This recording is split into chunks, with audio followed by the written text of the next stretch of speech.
What's up, witches? How we doing? The Bronx Witch is in the building. What's up? Hey guys, I see you coming into the room. Say what's up in the chat. Let me know who's here and tell me where you're tuning in from. It is 10 o'clock in the boogie down Bronx, of course. But where are you all tuning in from? Say what's up in the chat. Let me know. How we doing? How we doing? Tonight, I am so excited for this. Absolutely love this webinar. First started teaching it 2021. I offer it a couple of times a year now, and it is phenomenal every single time. The experience is absolutely fantastic, and I'm super excited tonight to get into this with you guys because let me tell you, witching ain't easy. Okay, it's not easy in these witchy streets. Okay, getting education is difficult. Many of these practices are far outside of what any of us ever experienced growing up. And so we're trying to get that knowledge now.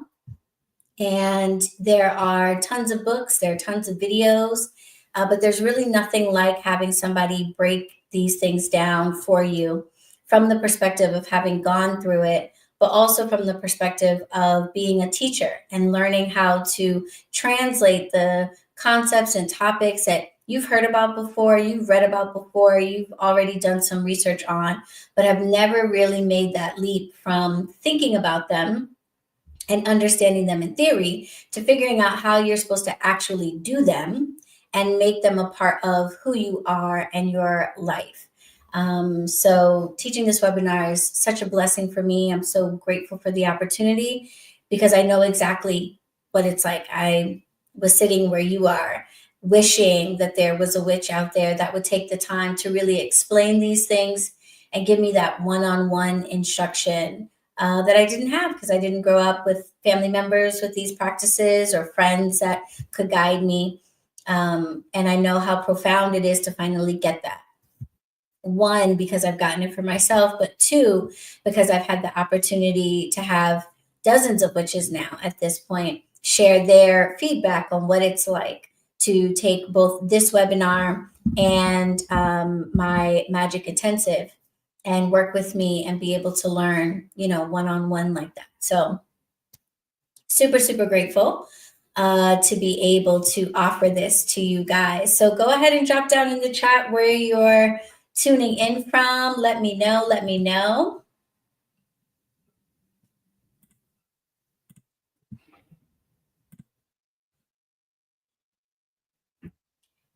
Yes. All right. I see y'all coming in the building here. I see y'all. Hey, Emmy Flowers, what is up, sweetheart? So great to see you in the chat. I love when folks that have come to HQ are present. It's super cool. Okay, a Caribbean lady in Idaho. What's up, Rochelle? Welcome. Dallas is in the building. Let me tell you something. Let me tell you something about Texas. Okay? A place, admittedly, I've never been. Let me tell you something about Texas. Texas has been showing up big time in my webinars. Both my business webinars, my spiritual business webinars, and my magic intensive webinars. So, to Texas, okay? Yeah, I've had at least a few witches from Texas in every webinar, okay?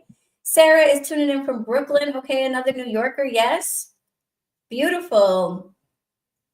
All right. I'm so excited to see all of y'all coming into the building. Definitely drop where you're from. Say hi to the other witches when you come into the building. I'm going to go ahead and start getting into it so that we are not here too late over on the East Coast. It's a little after 10 o'clock. So I want to make sure that we cover this material because you are going to get a lot of information here tonight. All right. If you don't already have a couple pieces of paper, a little notepad or something like that, I recommend it. No pressure. Your memory might be better than mine, but for very many years I used to. So the memory ain't so great. So I need to take notes. All right. You might not need that.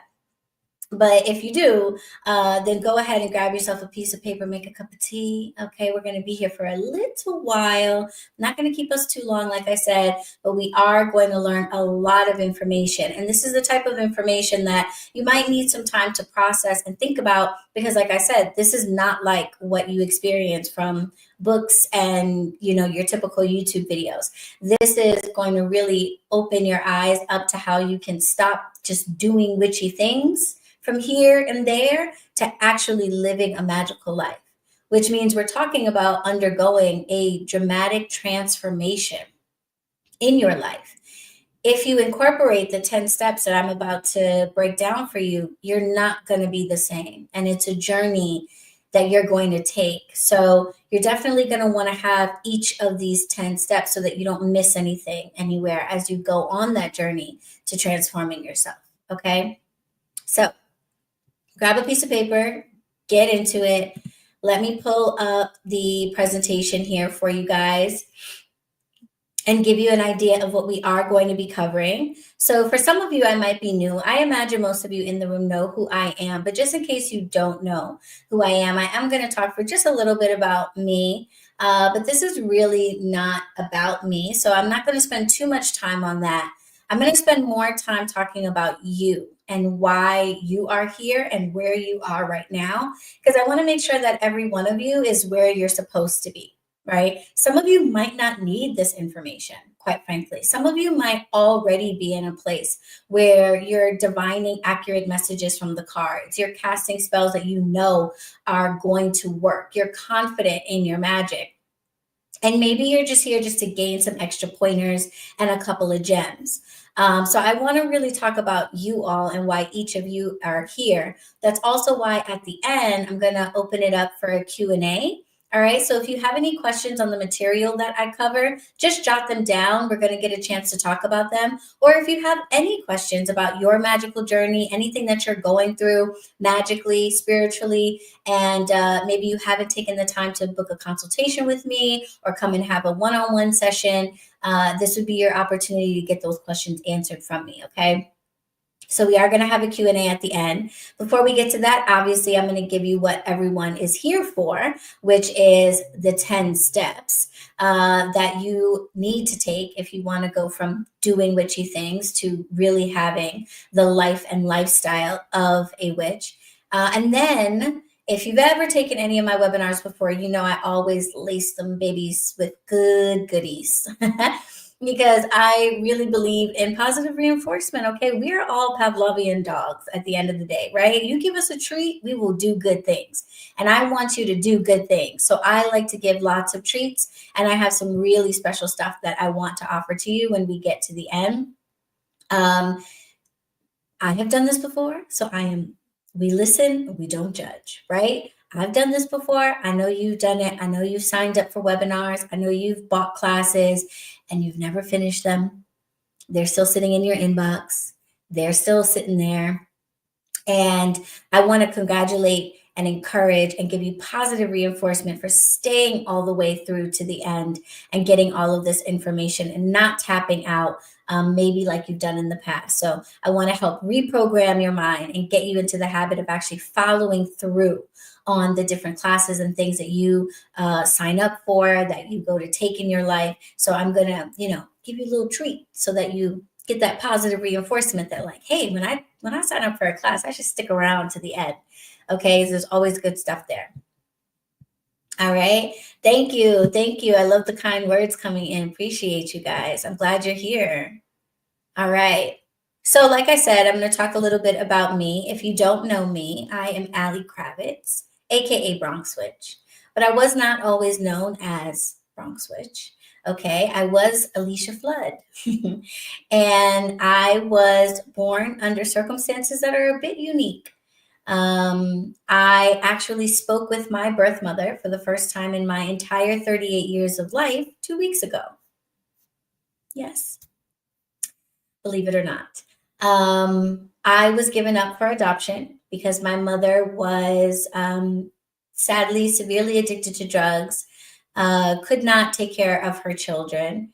And I was given up as a child at birth, actually. to that lovely smiling lady over in the corner.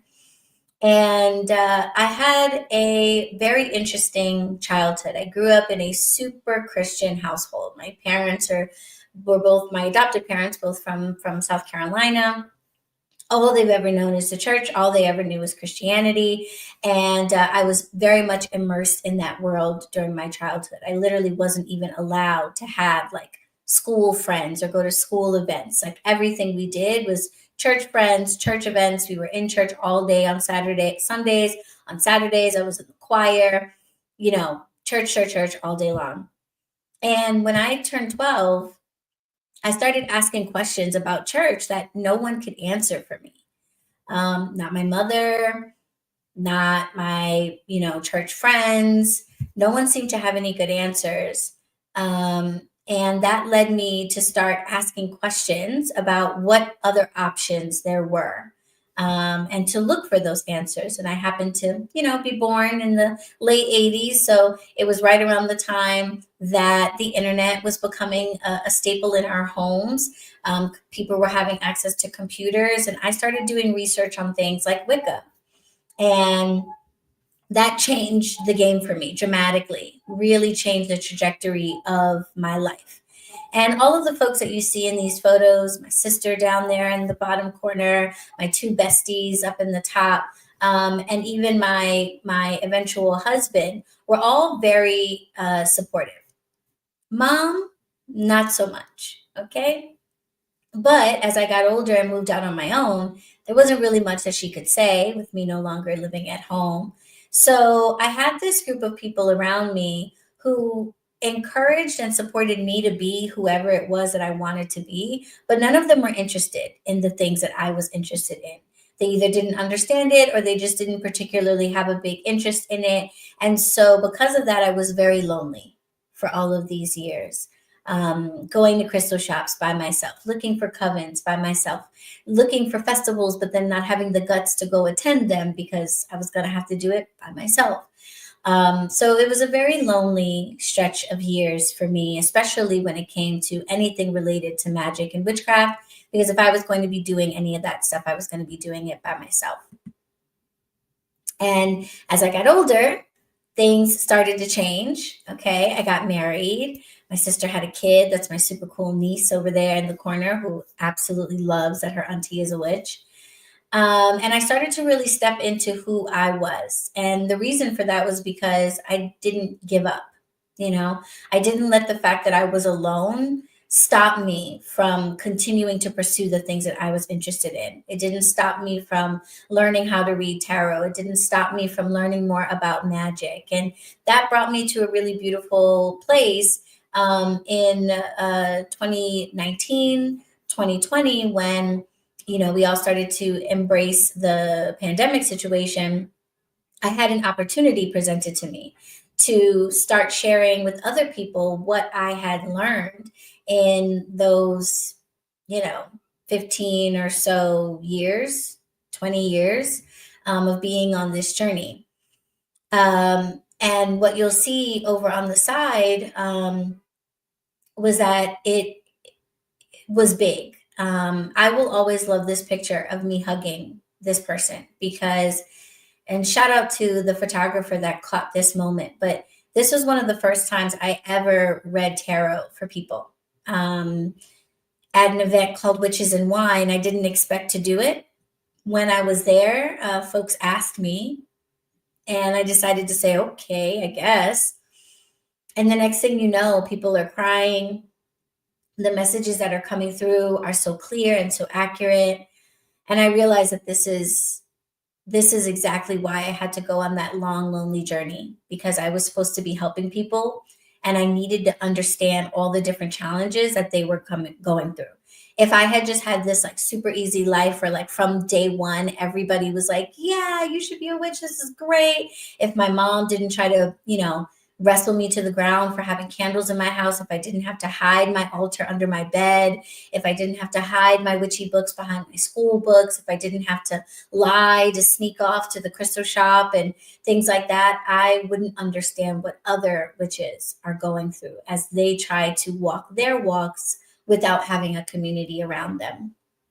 So once that became clear to me, I was like, okay, now I know what my purpose is. It's to help other witches.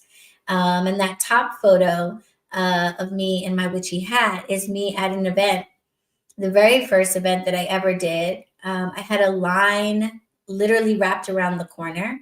I did 35 or 40 readings that evening between like 7 and 11 o'clock at night. And then after the event was over, all of the staff from the event had been watching me and basically were like, hey, we know you're tired, but like now that we're not working, can you do us next? And then I think I did 6 or 7 more readings after that. I was the last person to leave the event. So this is what I am supposed to be doing. And because I realized that and started responding to that, things in my life have really transformed. A lot of the people that you see on this slide are the same people in my life. My 2 besties that were my besties at 12 are still my besties now. But I am now really creating a life for myself from the fact that I can help people in their journeys. You'll see down in the bottom, that's me meeting the Bronx Borough President, Vanessa Gibson, who came to my shop just to say hi and check out what was going on there. I've had the opportunity to work with some incredible magicians, be taught by incredible magicians. And now I've opened up BronxWitch HeadQuarters, which is a co-working space for witches and spiritual practitioners. It's the only one of its kind. I'm sure I'm the only person who has ever opened a space for witches to get their work done, to be able to meet each other, connect with each other, find customers and clients, do pop-up events, make their products, render their services. And it's been huge. It's been prosperous. It's been profitable. It's been everything I've wanted it to be, despite the incredible amount of work and how exhausted I am. And now I'm leading retreats every year. The staycation, if you haven't heard of it, is like the highlight of the year for all of the witches that are in the Coven community or that take classes in the online portal. My former students of my BetterWitch Magic Intensive, they all get invited, and it's the witchiest weekend ever. 3 days, 2 nights in a beautiful location, doing rituals and ceremonies and nature hikes and sound bowl sessions. And it's just everything my little witchy heart could have hoped for. So I didn't have it when I was young, but I'm creating it now for other witches, and I'm really proud of that.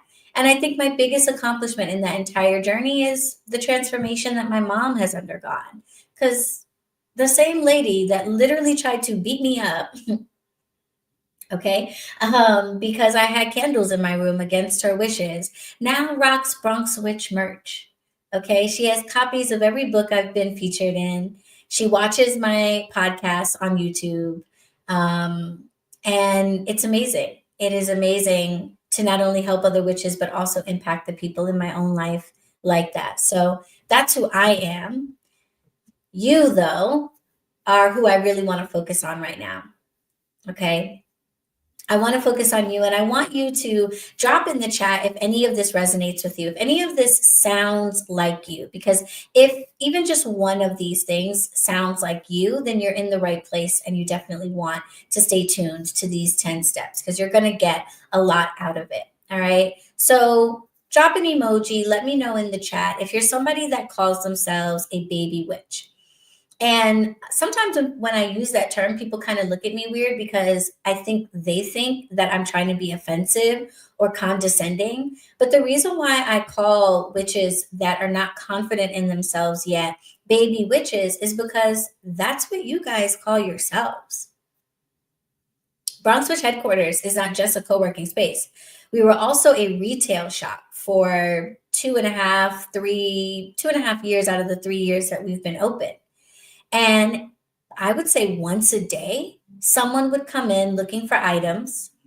And when I would ask, well, what are you looking for? The first words out of their mouths were, oh, well, I'm a baby witch. So I'm not totally sure what I'm looking for. I was hoping you could answer some questions, help me out. So I don't call people baby witches because I want to be mean to anybody. This is what people call themselves when they first meet me, when they come into our shop, when they come into our universe. And so I use the terminology that I think most of you will be familiar with. There's nothing wrong with being a baby. We all start as babies. It's not an insult. It simply represents someone that needs some growing up and that needs to be helped with that process because there's a lot that they can't do yet. Some of you might not feel like you're baby witches. Some of you might just be really nervous to call yourself a witch in the first place.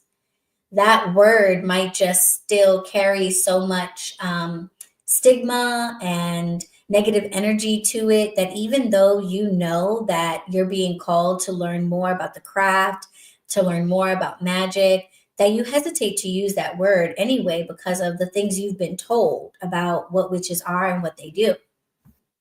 Thank you. I'm seeing in the chat that several of these points are resonating for some of you. So let me know if any of these are resonating for you too.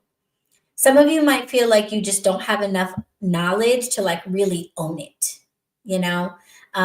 where you feel okay calling yourself a witch, but like when you do, you sort of feel like a little bit of that like imposter syndrome kind of thing, where you feel like if another witch were to like press you on it, you'd be like, oh shit, I don't know as much as I said. So you might just be like not totally confident enough to be like, yes, this is what I am. Okay, yep. Imposter syndrome's resonating with people. Yeah. So you're like, I know I'm a witch. I know that I am, but like I get nervous to say that in front of people because like, what if they ask me certain questions? What if they expect me to be able to do certain things? And like, I can't do that yet. So like, I don't really know if I can call myself that because I haven't reached the level that maybe somebody else has. I completely get that. Okay. Some of you might be starting to find the books and the videos that you're watching kind of redundant, you know? Um, how many books on how to do hoodoo do you have to buy? You know what I mean? Like after a while, some of the material, and God bless them, I'm so glad that there are so many more books. When I first started, we had 2 shelves in the body, mind, spirit section of Barnes and Noble. That was it. Now there are literally thousands. Now you can have shops like Enchantments and that only sell witchy books because there's so many now, which is great. But at the end of the day, it's kind of like a math textbook. How many times can we explain that 2 + 2 = 4, right? So you've bought a lot of the books and you're starting to realize that some of the material you've heard before, but they haven't necessarily made a difference in your life. Okay. And you might feel the same way about YouTube videos and classes and things like that. Some of you might feel alone in your journey. Like the biggest issue is not about the knowledge. It's just having to do it all by yourself. Because maybe your friends and your family are just not with it. They're not interested in the same things. They may even be opposed to it. So you can't share it. I saw somebody earlier say that they're in the closet. So you might not be around people that are supportive enough that you can be honest and open about what you're interested in, which means you're very much going on this journey by yourself. Okay.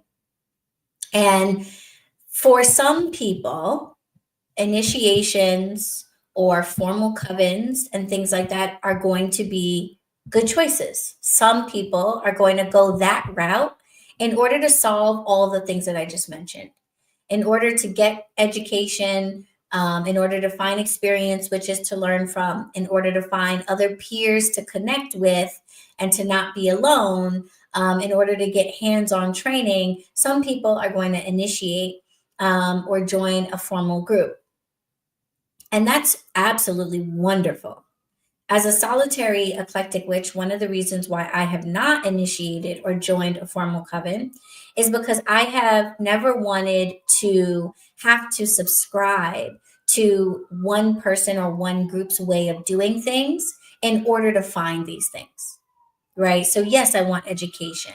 Yes, I want to feel confident. Yes, I want to get hands-on training that goes beyond the books and the videos. Yes, I want to have a support system and other witches just like me, but I don't want to have to like fall in line with somebody's tradition in order to do that.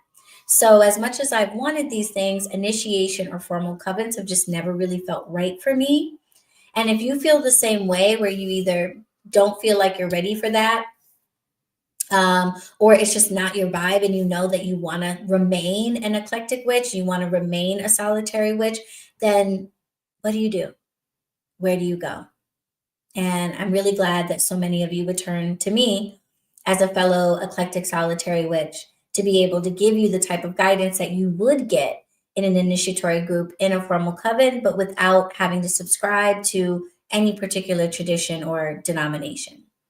I'm Wiccan, by the way. I self-dedicated when I was 14, and I still choose that as my religion. That informs a lot of what I do, but so does my ancestry. So does hoodoo and voodoo and Santeria, and so does Hindu mysticism, which I studied for many years in my early 20s. So there are many influences in the way that I do things, and that allows me, I think, to be able to teach you all from a very open kind of place. You never have to subscribe to my way of thinking in order to learn from me. So let's get into my way of thinking a little bit in our 10 steps. And this is where you're going to really want to be taking notes, okay? And I'm going to hit some really key points here, but I'm not going to dwell on them too much. So I want to remind you that not only do you want to stay to the end so that I can congratulate you with a special offer, you also want to stick around so that you can participate in the Q&A and ask me any questions about the information I'm about to share, about these 10 steps, or about anything else going on in your life that you feel like I could help you with. So step 1, ready? Okay. Is an unveiling of your true self. What the does that mean? Right? The first thing I want you to understand is that you are not your body and you are not your mind. I know. Let that sink in for a second. That may not make any freaking sense. What in the world are you talking about, BronxWitch? You are not your body and you are not your mind. Your body and your mind are your vehicle. For those of you who drive, when you get inside of a car, you don't become the car. The car is the vehicle, the engine is what runs it, and you are in control of it. Your existence is the same way. Your body is the vehicle. Your mind is the engine, and you are on the inside. That is your true self. Your true self is the energetic vibration that makes you, you. It's the reason why somebody else born in the same place on the same day at the same time isn't you. And that version of yourself has always existed, will always exist long after your body and mind no longer do, and are directly connected to the divine. What some people call God, the universe, the all creator. It goes by many names. But this is the part of you that is the witch. This is the part of you that can do things that your body and mind never could. And this is your true self, because your body and your mind are liars. I won't bore you with all of the studies that have been done on how true that is. Your mind literally makes shit up all of the time. And your body fires off chemicals and hormones that make you feel things that aren't actually real. They're just chemical responses. And they do that for one reason: your survival, your physical survival. Your body and your mind are willing to lie to each other and to you to keep you alive, to keep you fearful of anything unknown, and to make sure that you last as long as possible physically. But they are not your true self. Okay? We'll definitely be doing Q&As at the end, so stick around, my love. Now, when I say you are not the Post-it notes, there's an analogy that I use that I really break down in the Magic Intensive. But basically, when you are born, or even really before you are born, people start labeling your body and your mind, right? Even before you're born, people start sticking Post-it notes on you. You're a girl, you're a boy, you're a Catholic, you're a Hindu, you're African American, you're Asian, you're shy, you're outspoken, you're an introvert, you're a sister, you're a brother, immediately, before you're even out of the womb, the world is putting post-it notes on you and labeling you things. And then as you get older, you start to participate in the nonsense. You start putting post-it notes on you too. You start calling yourself things and identifying yourself as things. And after a while, you're covered in these post-it notes. You walk around in the world as if that's you. But the reality is, you are the self that's underneath all of those post-it notes. And unveiling your true self is a process of pulling those post-it notes off and finally being able to see what's underneath it all. And there are several practices that you can go through in order to do that. Things like meditation, things like pulling your birth chart and understanding who you are astrologically, things like prayer can all help you to pull off these post-it notes. And what I like to do for my students in the Magic Intensive is to actually help you to be able to do these things. Because how many people have tried to meditate? Probably all of us, right? We've probably all tried to meditate, all right, and have found great difficulty in it. We maybe have all pulled our birth chart, but not fully understood what it's supposed to tell us about ourselves. We might have all tried prayer and feel disconnected to it, maybe because of religious trauma or not really knowing what to say or who I'm praying to. So meditation, birth chart pulling, prayer, these are all ways to unveil the true self. But what you need is someone to help you actually be able to do those things, to teach you how to take those practices and use them to unveil your true self. The next step, step 2, note takers, step 2, is to now connect with that true self. Now that you've pulled back some of those post-it notes and you're able to look at what you really are, the energetic being, the eternal energy, how do you talk to it? How do you get that part of yourself to make the decisions in your life instead of your body and mind, which are lying and freaking out all the time? How do you get that quiet, still, wise, divine part of yourself to interact with the world? This is so key to being a witch. Because when you are able to navigate the physical world with your true energetic self, now you're able to manipulate the energy in the physical world because you realize what is energy versus what is matter. When you cast a spell that works, it's not your body that's doing it. The fact that you put some herbs on a candle or moved some crystals around, that's not how the spell gets cast. Your energetic self interacts with the energy of the physical world and shifts it. That's how the spell gets cast. When you are divining, when you're pulling cards or using a pendulum, it's not your eyeballs and your hands that are receiving a message. It's not your physical body or your mind. You're not thinking of a message. Your true self, your energetic self, is able to receive messages from the energy around it because they are one. They're always in communication with each other. So when you actually start to be able to navigate the world from your energetic self, your true self, now you are embodying being a witch, not doing witchy things. Your body and your mind, they do things. Your true self is something, and it is capable of shifting energy around it. Ways in which you can help yourself to realize that and connect with that true self and let that part of yourself make decisions and interact with the world is to, first of all, establish a mindfulness practice. This is a practice of being present. Meditation is a type of mindfulness practice, but it's not the only one.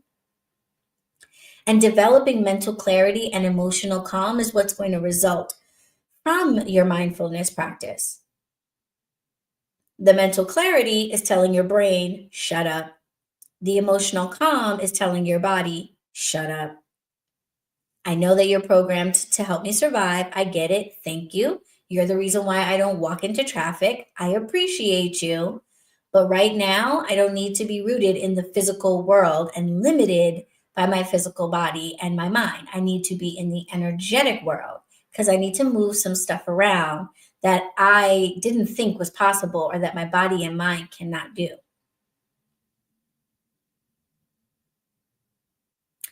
We spend the first month of the BetterWitch Magic Intensive on these two concepts. That's how important they are.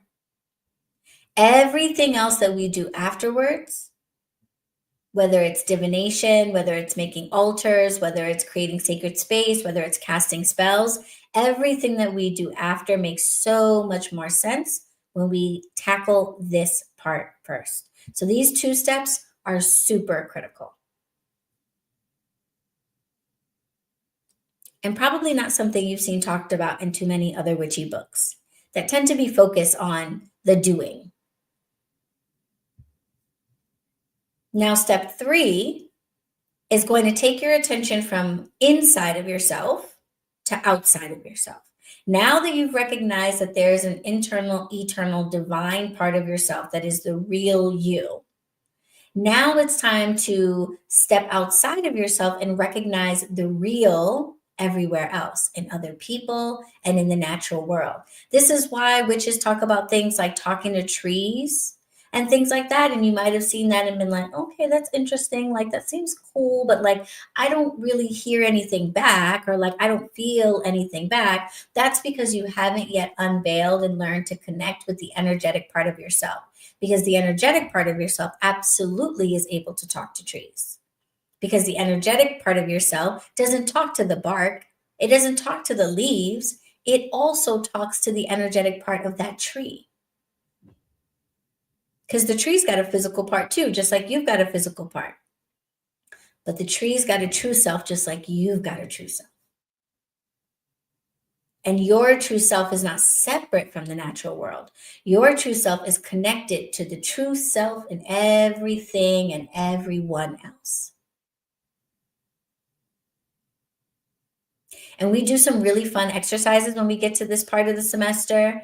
I have everyone create their own wheel of the year, because what we do is we throw away the calendar that we have because it's made up nonsense, right? But we throw away the calendar that we have. And instead, we ask ourselves, when does our true self feel the energy around it actually shifting? Do you actually feel a shift at January 1st?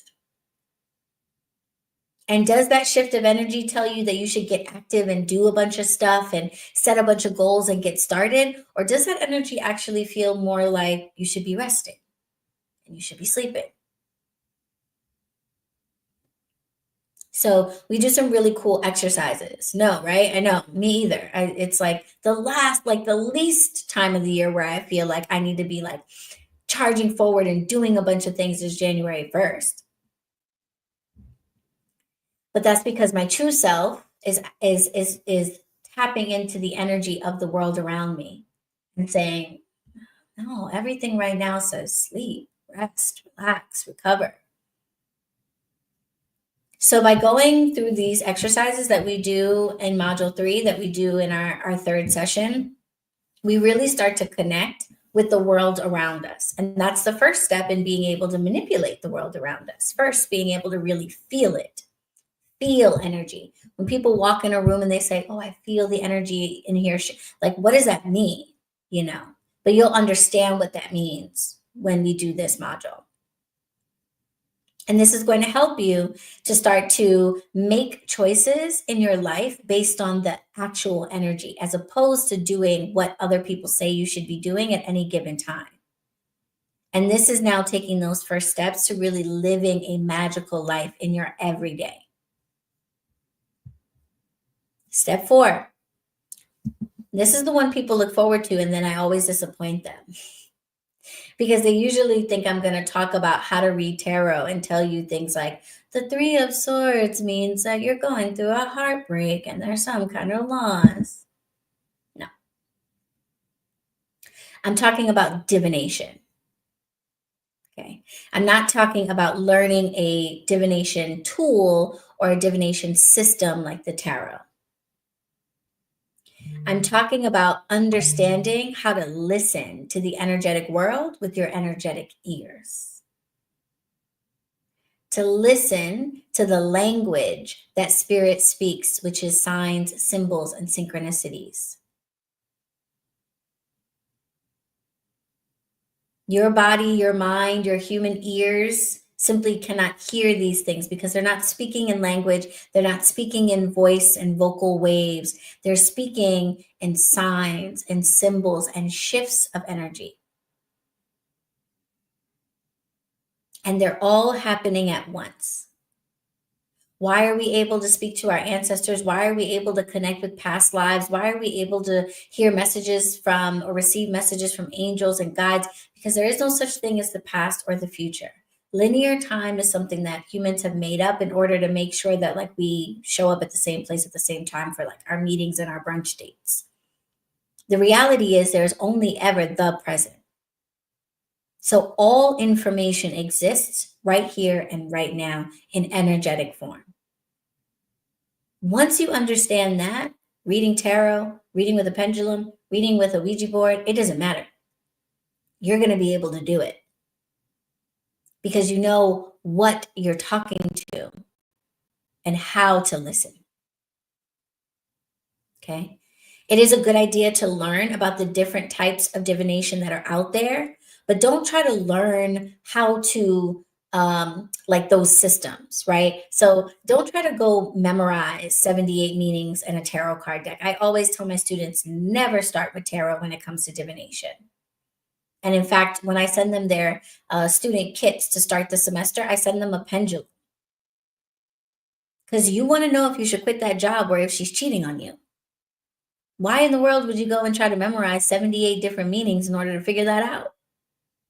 So I send you a pendulum because that thing's going to swing yes or no. Okay. We're doing divination to get answers. Okay. I didn't need homework. I came here for answers. So I do want you to learn about the different types of information that you can get from each of the divination tools because they all lend themselves to different types of, answers. And it's important to educate yourself on that, but we do not spend any time trying to learn tarot or learn playing cards or learn a Ouija board. What we learn and what we talk about is what types of answers are those divination tools good for. So when you need it, you know which one to choose to get your answer quickly. And then when you sit down with it, understanding that you're not talking to the card, you're not talking to the board, you're talking to the energy around you, and you're using the card or the board to interpret those messages because those messages are coming through in signs, symbols, and synchronicities rather than in language. Is everything making sense so far? Let me check in with you guys. I've just dumped a lot of information. We've gone through 4 out of the 10 steps already, and I've taken you through some concepts that might be like, whoa, because I've never heard it broken down like this. So I want to make sure I haven't lost anybody. You're all still with me. It's making sense. Okay. If you have any questions, like some more beautiful question, but just hang on to it to the end. We are going to have a Q&A. So let me get through this information for all you guys so I don't keep anybody here too late tonight. But if you do have questions, just hang on to it. But I just want to make sure I haven't lost anybody. This is making at least some sense. Or at the very least, you're interested to hear step 5. Okay, you're all ears. Yes, we're here. Yes. Okay, awesome. All right. Step 5, creating sacred sanctuaries. I'm sure at this point, if you're this far in learning about the craft, somebody has talked to you about an altar. Good gosh, what is the big deal, right? You probably feel like you need altars in every corner of the room. If you were like me when I was first starting out, I did. my now ex-husband, but when we were dating and he first moved in with me, was like, so are there any tables that I can put stuff on? Because literally everything was like, no, that's an altar, that's an altar, that's an altar. Because you hear about this altar thing a lot. And you might feel like you need to have a bunch and they need to be set up a certain way and they need to be super elaborate. And if you're already keeping altars, you might feel a little bit like you're going through the motions, but not necessarily really seeing any results from it. And you might be kind of wondering, like, aside from creating a really nice table, what am I really doing? So the reason why we set up altars, and this is why I always tell my students to focus on the why, not the what. The books and the videos are going to talk to you all day about the what. What is an altar? What do you put on it? What do you do at it? What? What they don't really get into is the why. Why have human beings been setting up altars since the beginning of time? Why is it that when the great flood began to recede and Noah finally touched down on earth after being out to sea for however long he was, why was the first thing he did, and you can fact check me here, set up an altar? The very first thing that Noah did when he touched on earth was to set up an altar and make offerings to God. Why? What is the big deal? Well, what we understand, what our true selves understand, is that when we're doing energetic work, creating spaces that are energetically open and aligned and that allow for that work is important because the world is noisy, right? You've got people arguing in your house. You just got off the train from work. You were driving in traffic and people were road raging. The TV's on, the music's playing. The world is energetically noisy. And that can make it really difficult for your true self to hear, to feel, to perceive the signs, symbols, and synchronicities that are happening, the shifts that are happening in the energetic world around it. So if you've ever wondered why we're setting up these altars, this is why. Because your altar is an energetically clean, open, and aligned place. It's energetically quiet, which makes it easier for you to both send and receive information. So when we get to module 5 in the Better Witch Magic Intensive, that's what we focus on. Learning how to create, cleanse, and consecrate sacred space. If you don't know the word, tell me if you don't know what consecrate means. Just drop an emoji or let me know if you don't know what consecrate means and I'll explain it. If everyone has heard that word and knows what it means, and I won't get too deeply into it, I'll just say that we focus on creating an altar, actually talking about the why. Okay. So to consecrate something is to dedicate it. All right. When we consecrate a tool or we consecrate a space, we are dedicating that tool or space to a particular energy, to a particular intention.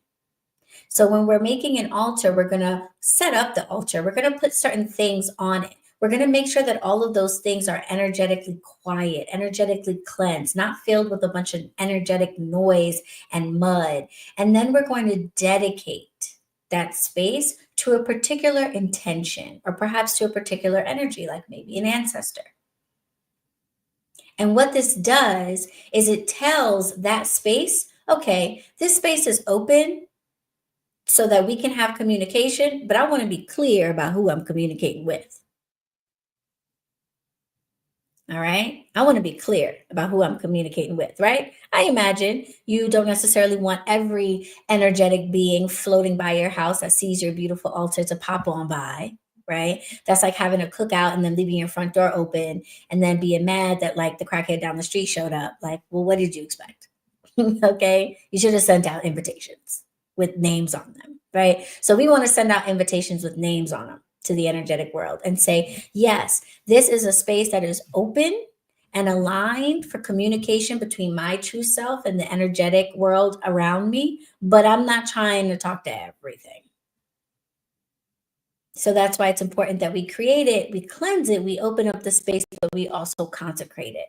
So we learn how to do that in Module 5. And what that does for you is not only does it allow you to turn your altar into more than just a table with a bunch of stuff on it, into an actual portal of communication, but now you can do that anywhere you go. You can cleanse and consecrate rooms, spaces, items. And anytime you need to receive messages or have that open communication between your true self and the energies around you, you're able to do it. You're able to quiet the world around you in that space and get that information. Right? Listen, try it. Have a cookout and don't tell people who's supposed to come. Everybody's going to come. And that's not necessarily what we're trying to do. So it's important to get some guidance on that. Step 6 is to align with a modern tradition. Now, I want to be really clear here because, like I said, I'm an eclectic solitary witch. I'm not initiated into any traditions. I am a Wiccan. I did self-dedicate to that religion when I was 14, and now 24 years later, I still choose it as my religion. And I regularly, like when I hit big milestones in my life, I will check in with myself to see if that still feels like it aligns, and I will rededicate myself to Wicca. That's a personal choice that I make. The reason why I make that choice is because after learning about the 5011, okay, and there's exactly 5011 paths and practices and traditions that are out there, Wicca continues to be the one that resonates the most deeply for me as being helpful in my journey to be connected to the divine and my own power for me. And I want each of you to make that decision for yourself from an educated place. So we spend some time, and I encourage you to spend some time on learning more about the different traditions that are out there. So you understand what these different traditions bring to the table and what you can learn from them. And the beauty of being an eclectic witch is that's pretty much what we all have in common. We're learners. We like to learn new things, and we like to take the things that are going to help us the most from what we've learned. So by learning about these different traditions, you become stronger in your own beliefs, your own knowledge, your own path. And if you do, let's say, get invited, like right now, I'm gonna let y'all in on a little something. I think I'm being like not recruited. I don't know if that's the right word, but there's a coven that's hollering at me, if I will say. Okay, they've been hollering at me. They've invited me to some ceremonies and things. And because I am a big witch, I know what kinds of questions to ask, and I'm thinking about taking them up on the invitation and coming to a few ceremonies. Okay, but mama didn't raise no fool. You know what I'm saying? So you're not just gonna get me. Right. If it feels right, maybe, who knows? But I know what kinds of questions to ask because I've gotten an opportunity to learn about all these different traditions and how they move and how they structure themselves and what their hierarchies are and what their rules are and what their practices are. I have a really good ability to engage with them and know what kinds of questions I need to ask before I get too deep into anything. And this is something that a lot of new witches get caught up in.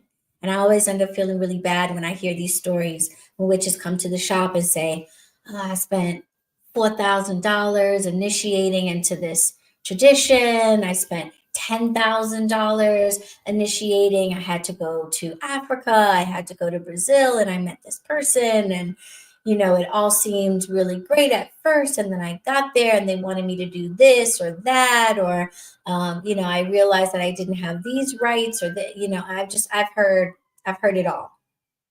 I've heard it all. And I always feel really bad because I know that witch just didn't have anybody there to tell them like, did you ask this question? Did you ask them that?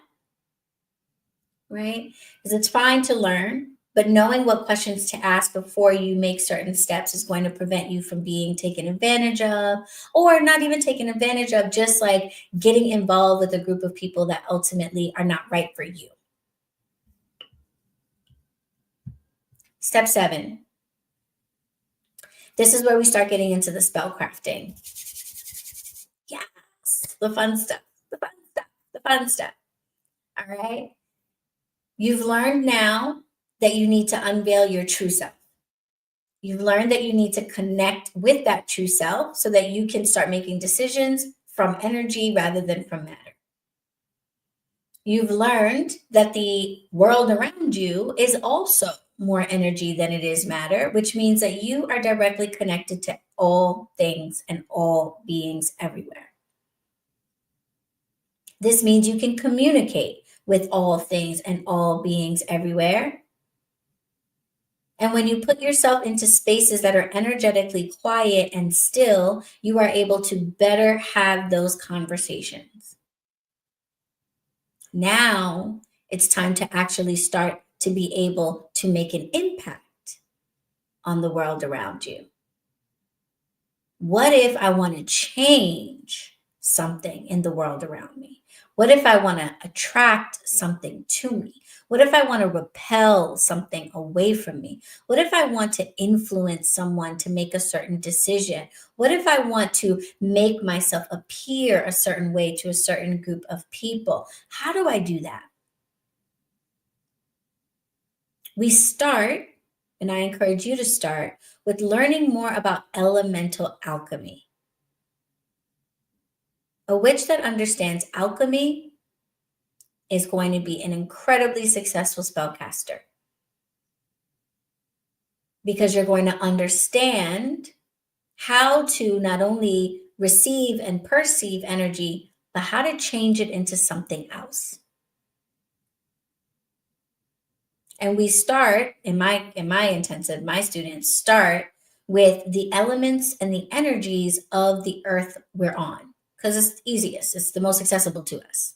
We don't need to talk about how to like influence angels or extraterrestrial beings. Like we're here on earth. We have earth, air, fire, water.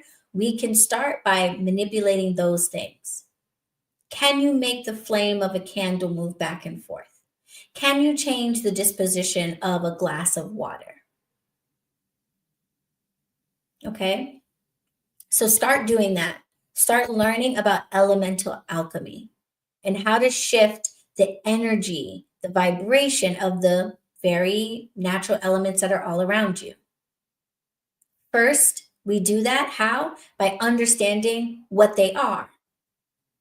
What vibration does fire have? What vibration does earth or water have? And then how do I shift that? Knowing now that I'm connected to that same energy, how do I shift it? And when I break this down for my students, it's always like, oh my goodness, because it's huge. Step 8, we then go outside of the earth. Now we start to talk about universal law. And I love talking about universal law. We learn the 7 universal laws. I encourage you to learn them. You can read a book called The Kabbalion, or you can research Hermetic principles, Hermes Trismegistus, and this concept of universal law, which is the concept of there being certain principles that apply no matter where you are in the universe. They apply on Earth. They apply on Mars. They apply to the farthest reaches of the galaxy. They apply within yourself. They apply in the astral realms. They apply in the spiritual realms, the land of the dead. They apply everywhere. There aren't that many. But these laws of the universe apply everywhere. And if you're trying to cast a spell that violates one of these laws, it's a no-go. It's a no-go. So a lot of you have casted spells before and not had success. And this is one of the reasons. And it can be really disappointing because it can make you start to doubt whether or not magic is real and whether or not you really are a witch or whether or really not you're capable of that. Is anybody in here in that basket? Have you tried casting spells and either not had any results or had inconsistent results, and it's starting to make you doubt that spellcasting is even possible, that magic's real, or it's making you doubt yourself and have confidence in yourself as a caster?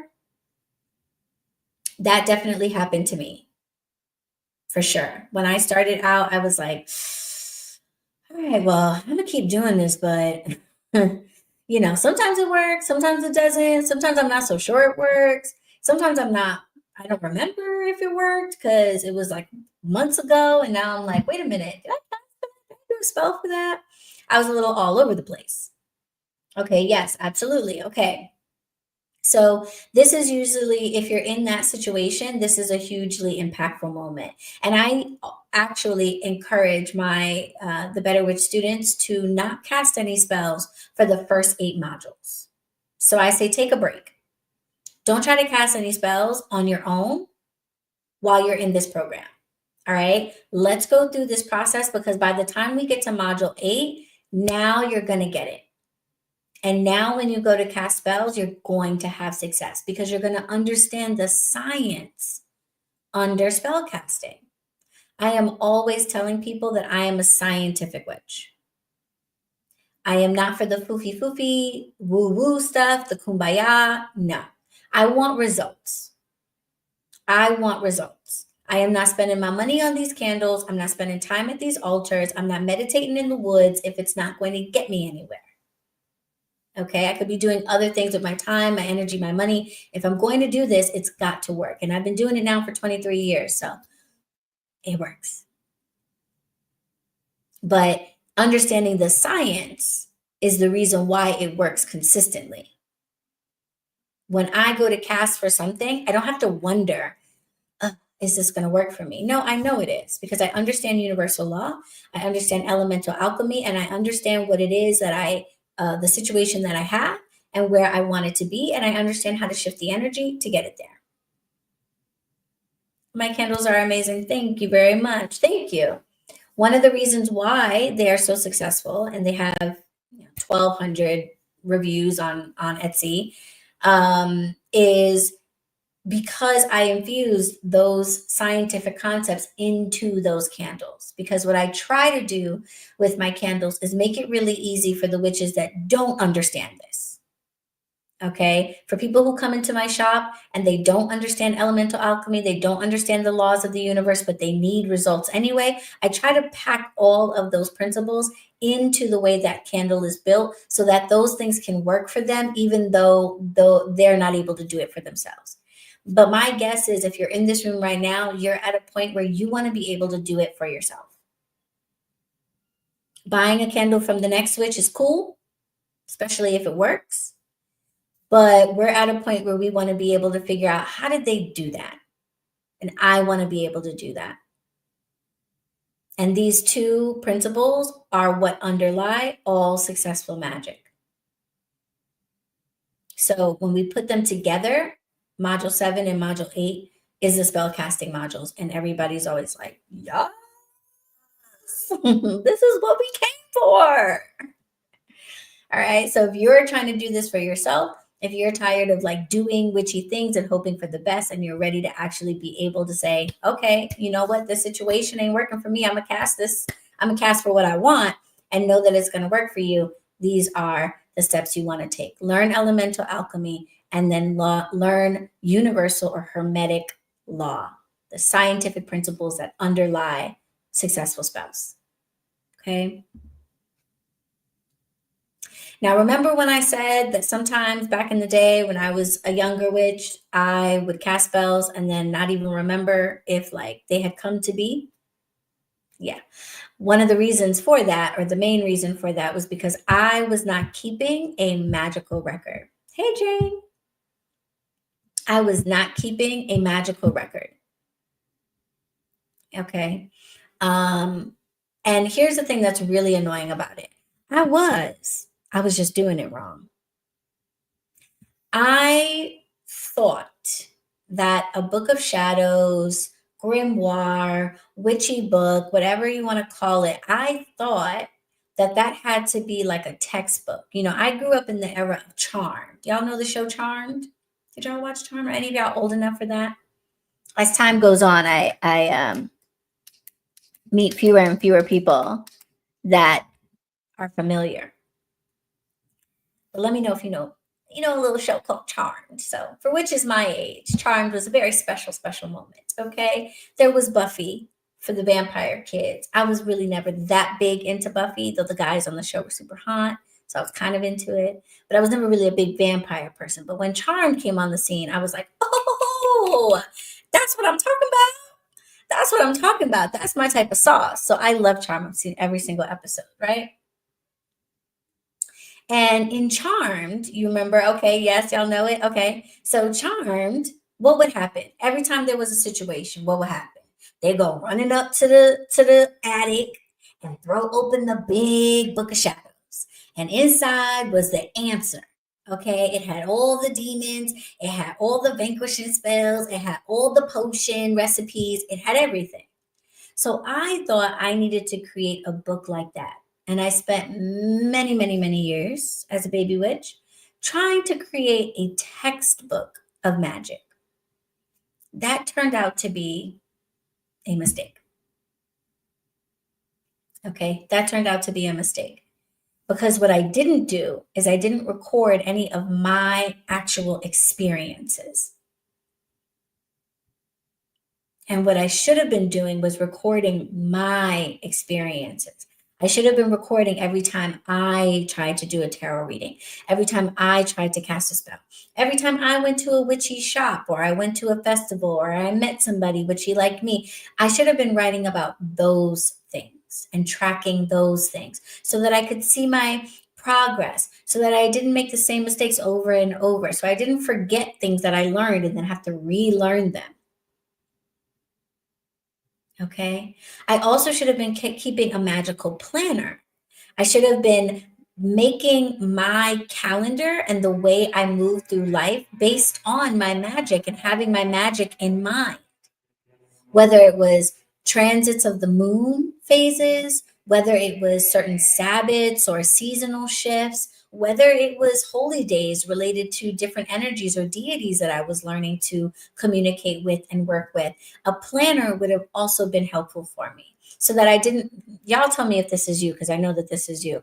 How many times have you gotten to like the day after the full moon and the internet tells you that it was a full moon and you're like, oh shit, I was going to do a ritual.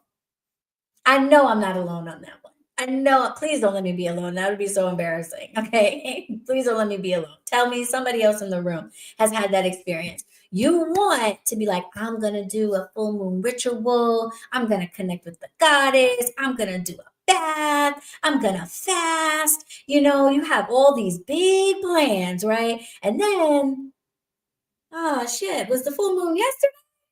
Oh, right. Okay. Okay. Good. Thank you. I was going to say, like, dang. All right. So, having a planner and planning your life according to the magic that you want to incorporate into it is going to help you to not keep saying you're going to do these things and then not doing it, but actually it'll be right there. I'm going to the grocery store tomorrow, and then I got to take the kids to school, and then I'm going to come home and I'm going to do my bath. Right. Then I'm going to come home and I'm going to make a tea. Then I'm going to come home and I'm going to go outside and do that ritual. So that's two things that I was not doing. I wasn't tracking my progress and I wasn't planning my life with my magic in mind. And I really break this down for my students in the intensive. I send them a planner. I send them a journal. I send them several different types of magical record keeping devices in the BetterWitch Magic Intensive Kit so that they're prepared. They don't have to go looking for anything. They have it so that they can start developing these good habits that took me, 15 years to figure out. Okay. Sad but true. Okay. Now, remember when I said step 1 and step 2 were like the most critical steps? Step 3 is rounds out the big 3. Out of all 10 of the steps that we've talked about, these are the 3 most important.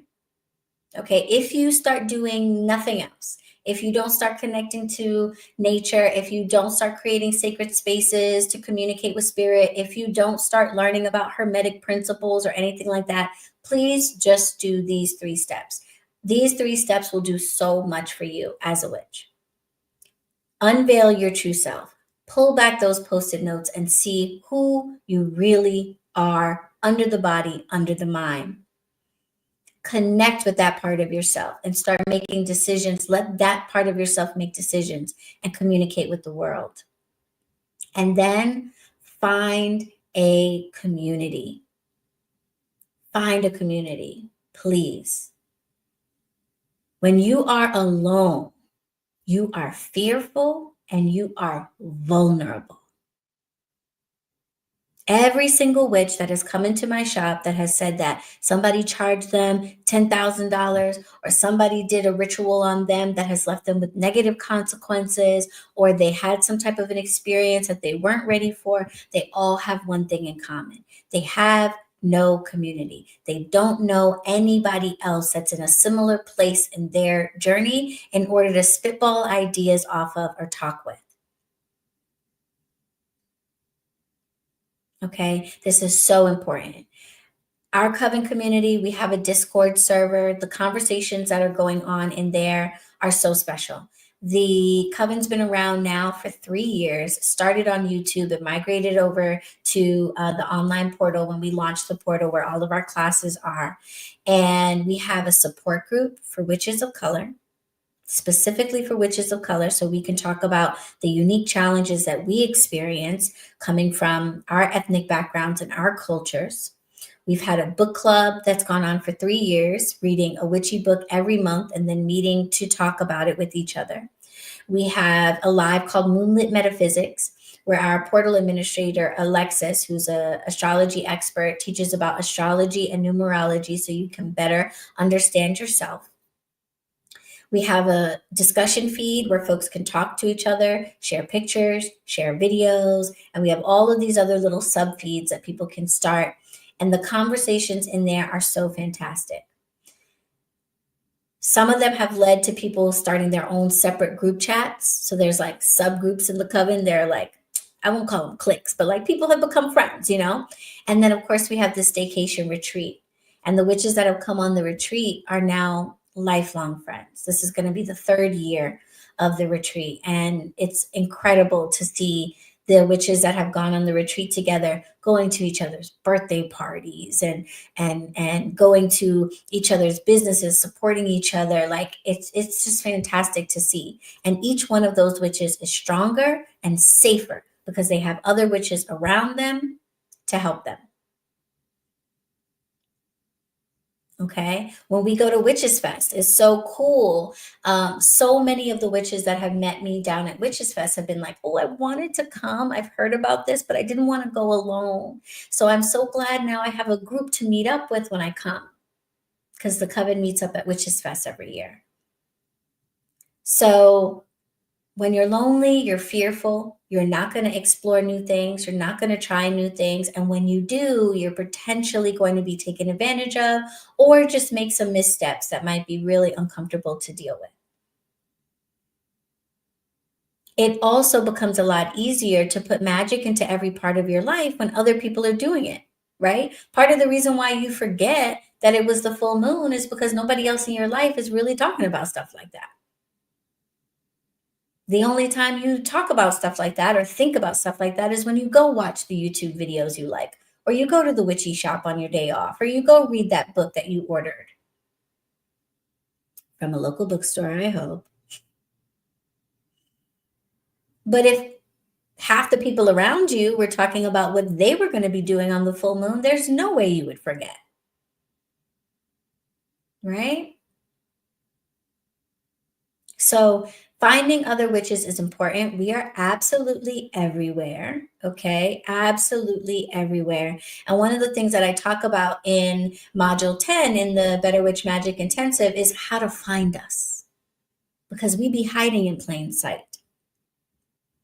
And especially if you live in places where practicing the craft openly and outwardly is not necessarily going to be received very well, the witches are still there. They just might not have the witchy shop, right? They might have a plant parlor where they sell herbs and fresh plants and things. right?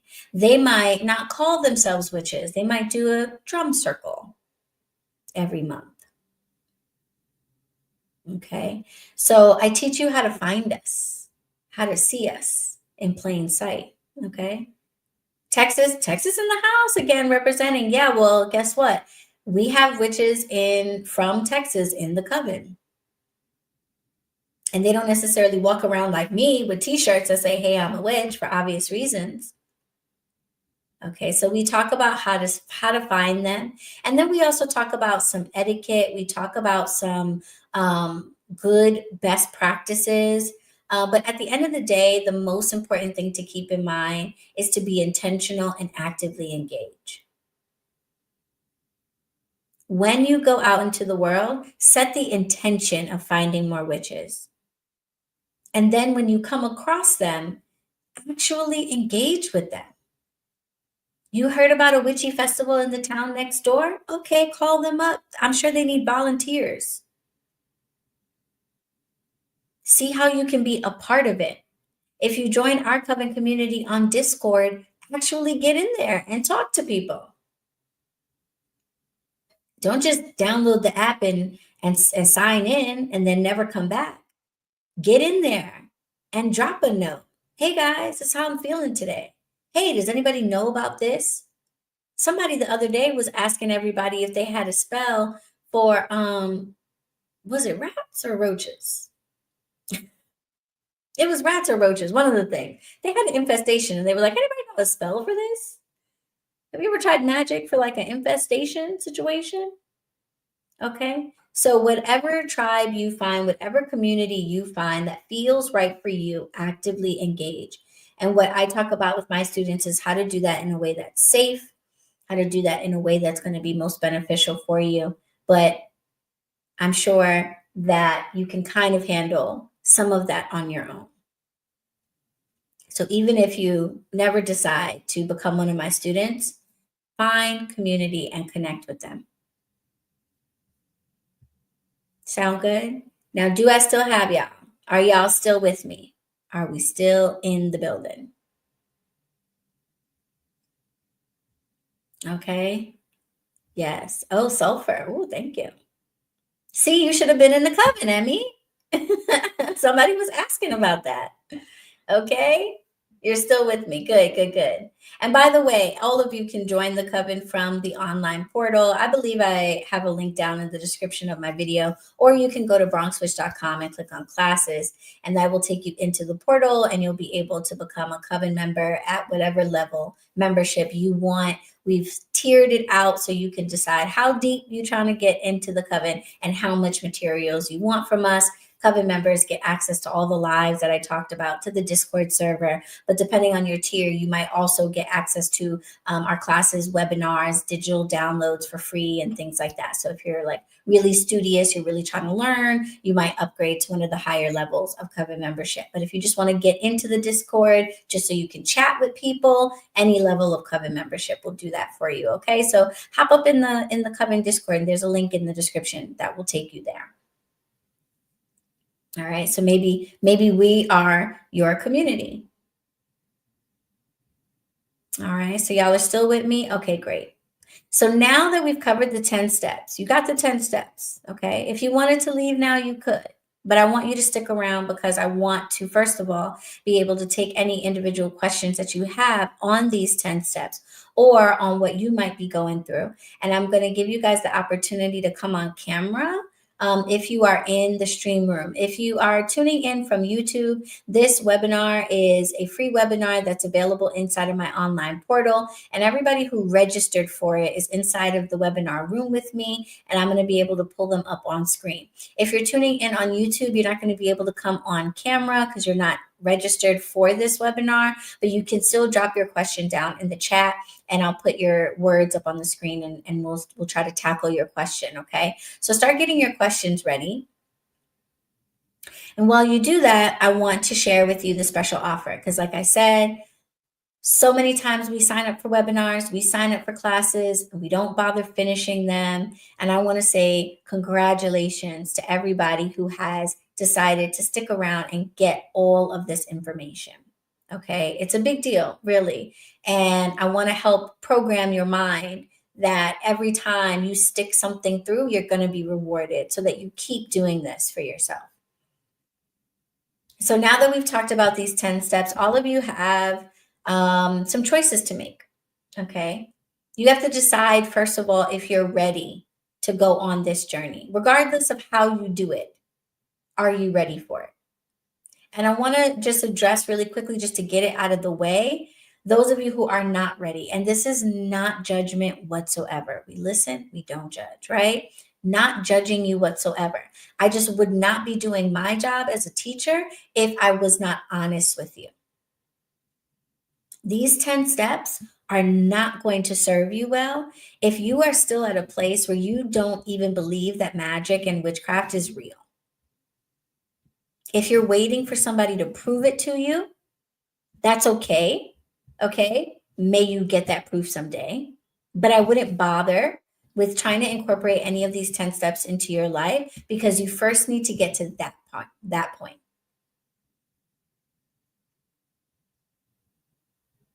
All right. It's also not going to serve you well to take these 10 steps if you're not willing to dedicate time to it. Okay. Everything that we just talked about, I don't know about you, but none of it should have come across as like an overnight type of thing. None of these things are like, oh, I'm going to spend 5 minutes on learning elemental alchemy and then bam, I'm going to be there. Each of these 10 steps is going to require time and dedication from you in order to actually have an impact on your life.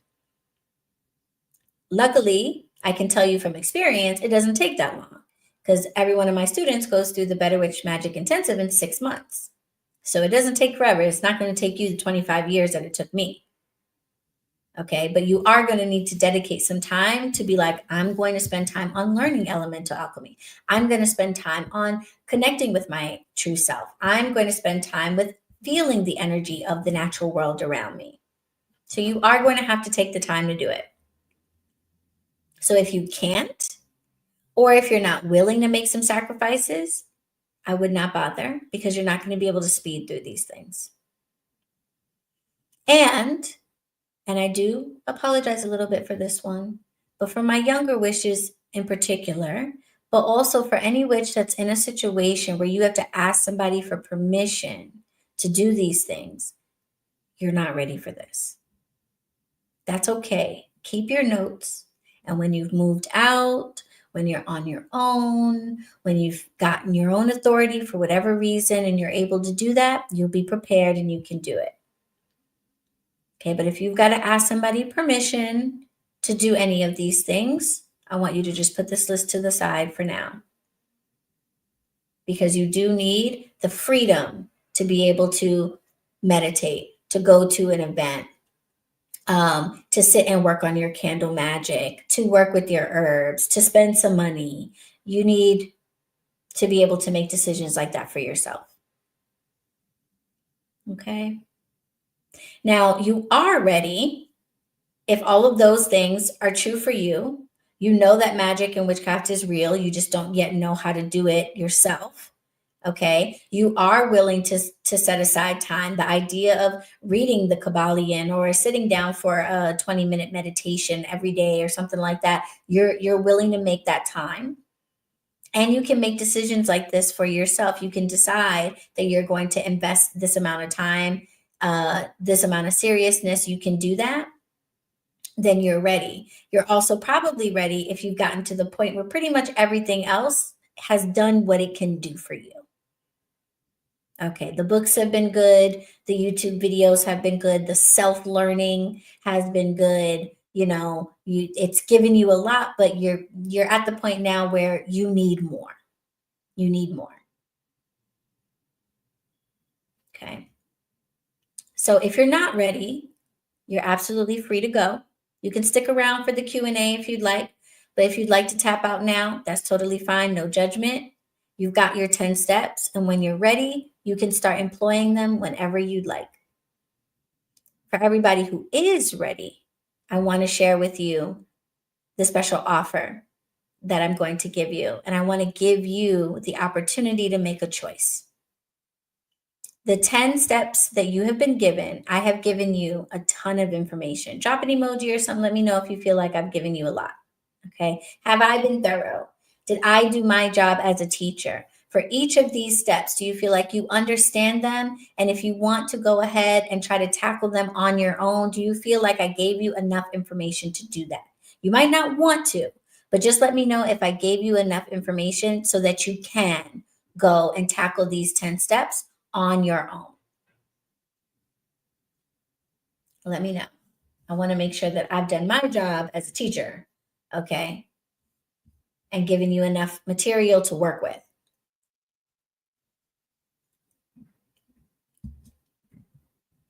Drop an emoji or say yes, let me know.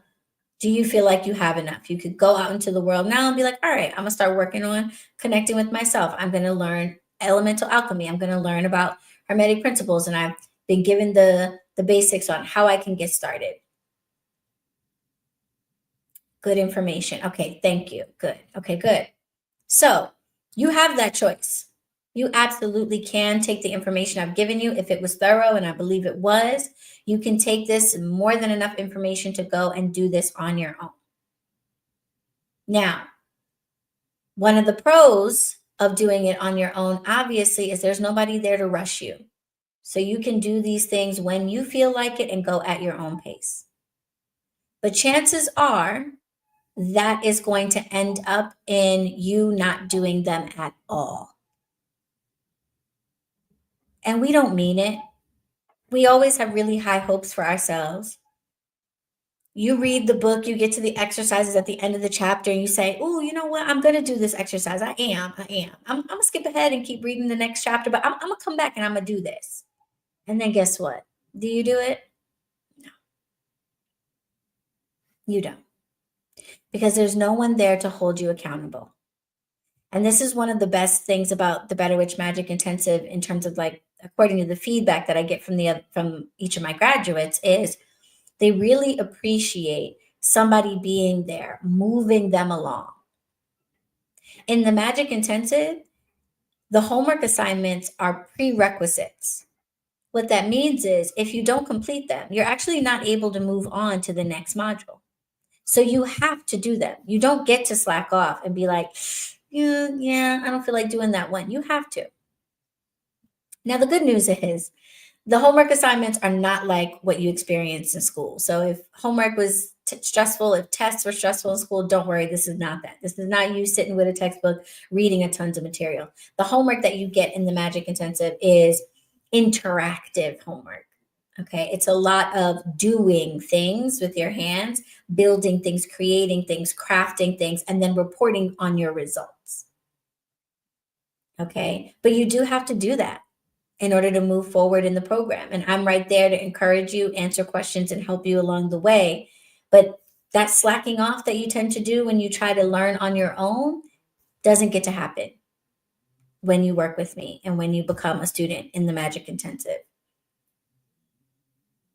I think one of the other things that really stands out to me from the feedback that I get from the other intensive students, and especially the graduates, is how much time they saved.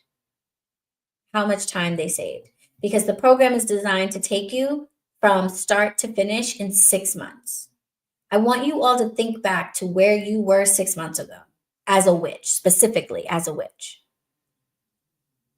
Where you were in May of this year. Can you say that now, 6 months later, you are a better witch?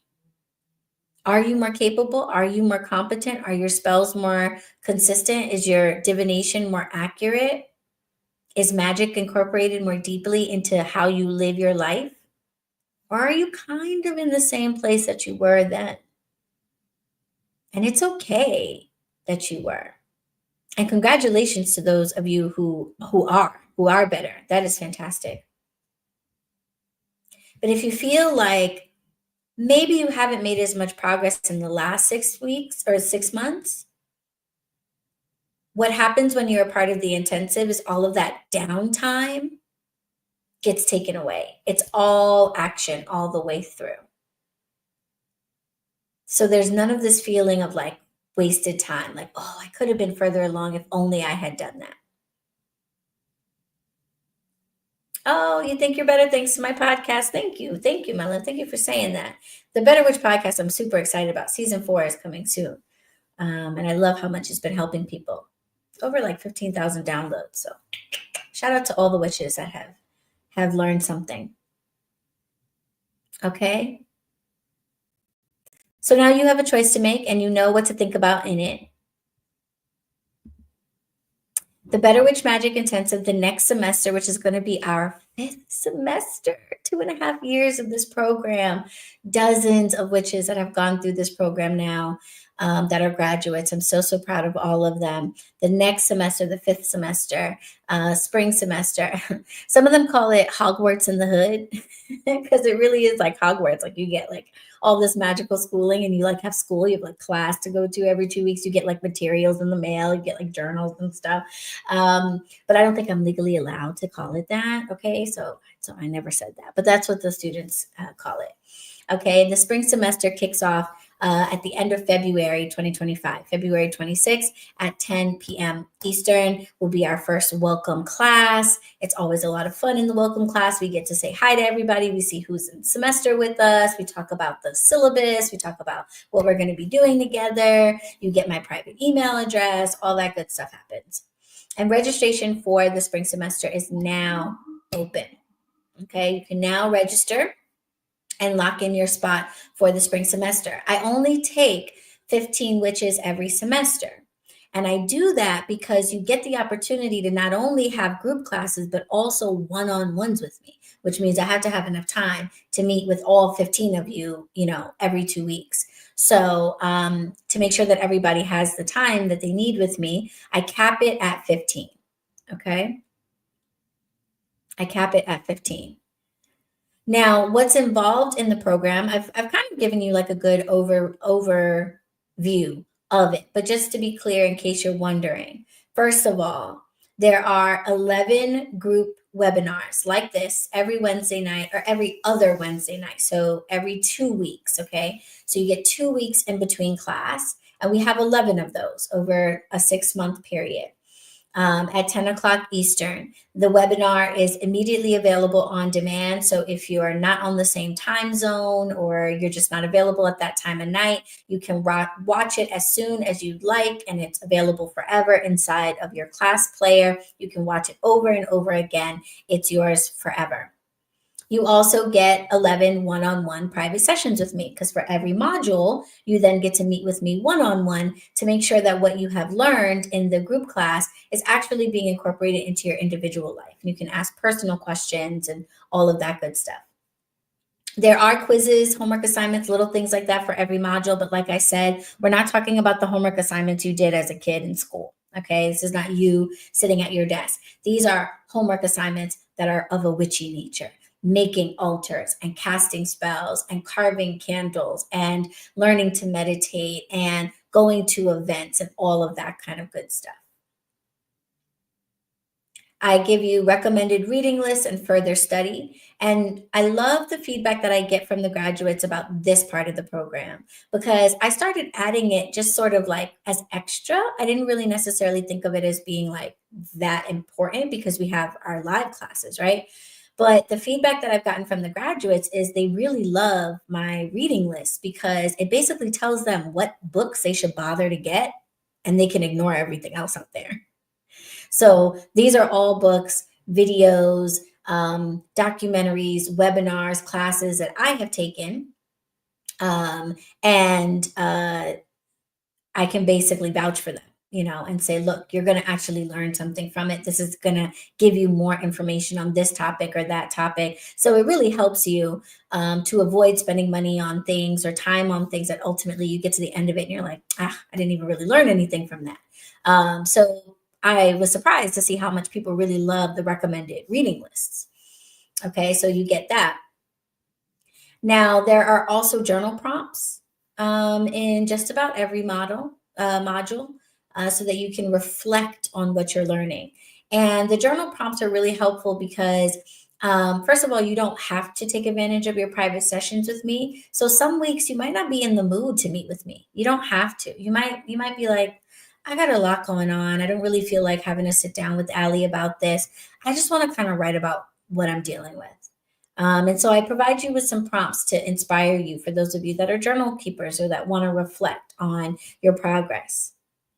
And then there are just a ton of discounts and deals and referrals. I am so blessed to have so many witchy friends. And so I've talked to them and they've all extended discounts on their different services and different things that they do. One of the first things you get is like a super deep discount on a soul mapping session with Alexis, which is like a $400 service for most people or something like that. And you get to have this astrological expert totally like slice and dice and flip your whole astrological chart and just like tell you about yourself and just like read you for filth. It's wonderful. Everyone really, really loves it. And you get so many of these throughout the program. You also get an incredible price for those of you that want to come to the staycation. All right. So if you want to come to our yearly retreat, happens at the end of October in New York at a beautiful old house on the water in the woods, Tiffany stained glass on the windows, incredible experience. You get the early bird price for that. And the early bird special price actually ends today. So everybody else in the world will have to pay the regular price. But if you are a part of this program, you are going to get to enjoy the early bird price whenever you decide that you want to participate in the retreat. And then there is the Magic Intensive Kit, which I've been talking about. The Magic Intensive Kit includes all of these materials that you see on your screen, from journals to planners to calendars to copies of the Kabbalion to prayer books that are specifically for pagans to divination tools, etc. And every semester I put like a little special spin on it and I throw in some extras and things that feel relevant to that semester. So I want to share something with you all. Okay. Because the staycation, I got to tell you, is just like one of the most incredible things, really ever. And so I want to share some clips from this year's retreat with you. So hopefully you can see my screen. Let me know if you can.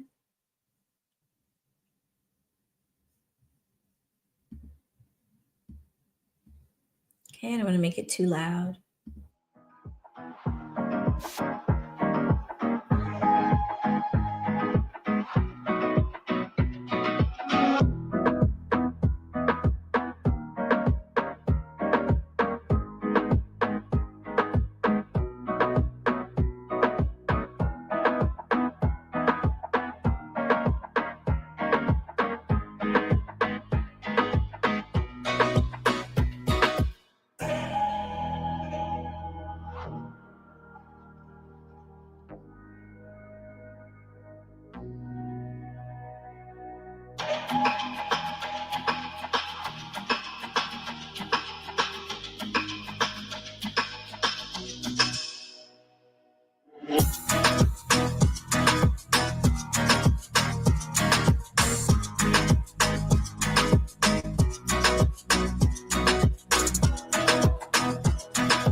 I hope y'all could see that because I was like not even checking because I was so busy just like staring at it. Were you guys able to see that? I hope you were. Otherwise, you may have just been sitting for a couple minutes in silence. I almost started to cry. The watching those clips just takes me back. It is so beautiful to be able to bring other witches to such a beautiful location. Chef preparing our meals. Emmy, you got the chills. Okay, good. I was praying that you guys could feel what I was feeling watching that. Um, okay, yeah. I'm gonna hold it together here. I just if I had something like that when I was younger, like just the way my life would have been different, I just can't even tell you. But I have it now. I have it now, and that's what matters. And I'm able to share it with other witches, and it is the dopest freaking experience, you guys. It is so wonderful. One of the nights we hold a dumb supper. If you don't know what a dumb supper is, it's a Wiccan or a neo-pagan tradition for the ancestors where we have a meal in silence. The chef prepares the meal for us, so we don't have to talk to each other. We light candles. We set a plate. That plate of food that you saw was the plate we set aside for the ancestors. So they have their own plate at the table, getting the chills. Like it was incredible. And it's yeah, and the place is phenomenal. Like I said, Tiffany stained glasses on the windows, 3 stories, enough room for 20 people. Okay. Beautiful, beautiful old house. And it just feels like home there. The property is gorgeous. Being on the water is amazing. And so being able to have my Better Witches take advantage of that experience for, a very, very low price because they've already committed to the process of being a student in the program is wonderful. And of course, people who haven't been in the program, they can also apply and participate, but they don't get the good price. They can come too. Now, everything that I've just described to you, including your participation in the retreat, Lauren Berg's here, definitely recommend the staycation. Lauren Berg was in the video, y'all. I'm so glad. Yes, and Lauren Berg's coming back next year, okay? So if y'all want to meet Lauren Berg, she's going to be there. So if you were to put together all of these items and the retreat, you would be looking at a total of $6,570 for this entire 6-month program. But I told y'all, I'm here to reinforce positive behavior, Pavlovian dogs that we are. I want to make sure that the next time you take a webinar, the next time you take a class, you don't just enroll in it and then leave it to the side, that you watch it and you stick to the end and you take advantage of all the information that's there. So I want to give you a treat. I want to give you something good for sticking around this far in this presentation, okay? Drop an emoji if you're still with me. Just let me know if you're still here. I want to make sure that that video didn't cut anybody out of the room. I want to make sure that the sound is still good and everything because, Mercury is in reggaeton right now and the technology could be technologying. So I just want to make sure you're all with me before I share with you the very special offer just for you guys. Emmy's still here. Okay, fantastic. It looks like there's about 15 people in the room. So I want to make sure everybody is still here, can still hear me, all that good stuff. I don't want you to miss out on the special offer.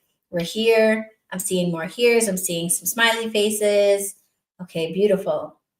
Okay, I got a big wave. Okay, good. All right, awesome. It looks like everybody is still here. Technology did not fail us. Thank you, Mercury, for cooperating. Okay, so as I said, this program would be $6,570 if you were to do all of these things with me individually, if you were to get the kit on your own, if you were to sign up for the retreat at the regular full price, etc. But for you guys today, as my congratulations to you for sticking it out and staying with me for this entire time, your price is only $1,667, $1,667. Do you like that? Is that good? Yes. Okay. So if you're wondering where that number comes from, I just want to share with you that it has sort of a deep, like, spiritual meaning for me. This number, numerology and astrology, is something that I infuse into everything that I do. I, check the charts on things. I check the numerology of things. And this number really resonates deeply with me. But it also represents the absolute lowest that I can offer everything that is included in this program. Because at the end of the day, I still have to be able to give this program. Okay. I have to be able to dedicate myself to 15 witches for 6 entire months. And so this is the absolute lowest that I can offer to you. That's why this offer is so special. And that's also why this offer is only going to last for the next 24 hours. Okay. This is just for the folks that have taken the webinar. I am going to give 24 hours to everybody who registered, but maybe couldn't tune in right now because they were at work or they had to take care of the kids or whatever. I'm going to give everybody 24 hours. So folks who registered but aren't here right now, don't miss out on this. And after 24 hours, this is, going to change. Okay. So keep that in mind. And I'm not done. I have one other special offer that is also going to be just for you guys and just available for the next 24 hours. Because I know that when you tuned in tonight, you were not necessarily expecting to make this type of an investment. I know that a lot of you right now, and drop an emoji if you feel this way, realize that there's a huge transformation that you could experience over these 6 months, and you really feel like you're ready to take this program, but you might not be ready to pay the full value of the program right now because you weren't expecting it, and I totally understand. So in order to make that easier for you for the next 24 hours, just for the registrants of this webinar, you are going to be able to take advantage of a 6-month payment plan. Samore is on board. Hey girl, hey, see you in the program. Okay, I'm offering a 6-month payment plan for you guys. All right, everybody else will have time to get it together, get their coins together for the full tuition. But for you guys, I want to make it easier for you guys to enroll and lock in one of these 15 spots for yourself. And so I am offering a 6-month payment plan. That means you are able to lock yourself in for $278. Okay. And I know that says offer expires tonight. I just said tonight because some people are going to be watching this in the morning and they already told me that. And I know that. Okay. So I just wanted it to not be confusing. So 24 hours from right now is when this payment plan is going to go away. All right. So the entire program, everything that I mentioned, and also the extended early bird pricing for the retreat when we get to that part of next year, all of that is going to be available to you for $278. That's all you're going to need in order to register for this program. To register for the program, I've made it really easy. First of all, if you're watching on a computer screen, you can take out your phone and just scan the QR code that's on the screen, and that will take you to the registration page. Okay. If you, if I did it right, if you are not on a computer and can't scan the computer code right now, if you are a registered member of this webinar, then you are watching this in the online class player. If you are watching this on YouTube and you have not registered for this webinar, so you're like, what is the portal? I'm not in the portal. I don't have a class player. I don't have a student dashboard. What is she talking about? In the description of this video, there should be a link to take classes with me. That's where you're going to click to go to the portal, and you're going to see this webinar right at the front. Click on the webinar link, register for the webinar, even though you already watched it. Register for the webinar because that's going to give you all the special offers. All right, you're going to get the recording of this class, but also all of the offers. So go to the online portal and register for the webinar now. Okay, so it's okay that you missed the initial registration. Just register now. You'll get this in your class player. It will be in your student dashboard, and you'll be able to access all of the special offers that are in the class player along with the replay of this video. Now, does that make sense? Does everybody understand the instructions for how to go and register for the spring semester? You can either scan the QR code. If you're registered for this webinar, then you're already inside of the portal, and these special offers are right after this video in the class player. Or if you're watching this on YouTube, then you're going to want to register for the webinar so you get access to the class player and everything that's in it. Just let me know if that makes sense. Okay, just let me know if that makes sense, if everyone understands where they're going to go in order to register for the program.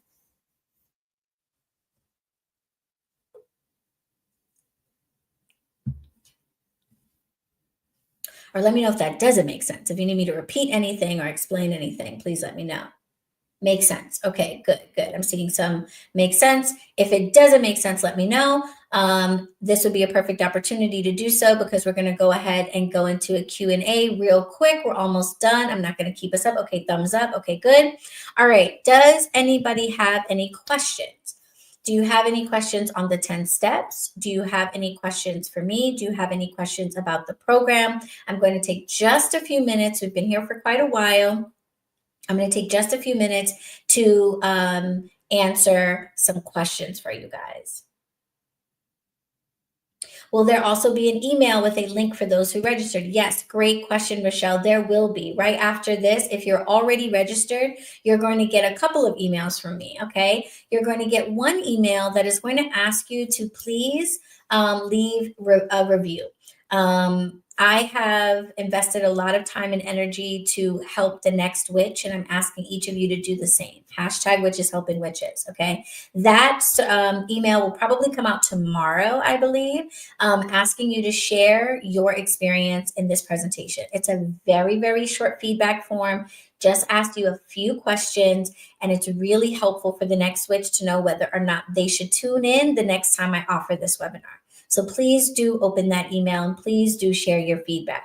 But yes, right after this, those of you who are registered are also going to get an email with a link to the program. You can also find the program inside of the portal under all products where all the classes are. You can find the spring semester of the BetterWitch Magic Intensive. It's in there, so you can go ahead and learn more about it and register for it as well. But yes, I am also going to email all of the registrants the link to the program. So great question. Yes, you'll get that shortly. Okay. Are there any other questions? Any questions about the magic? If you're registered for this webinar and you're in the webinar room right now and would like to come on to the screen to ask your question, let me know. You can raise your hand or drop an emoji if you'd like me to pull you up, if you'd rather ask it in person. If you're on YouTube or you don't want to go on camera, you can just type your question in the chat box and I will read it for you.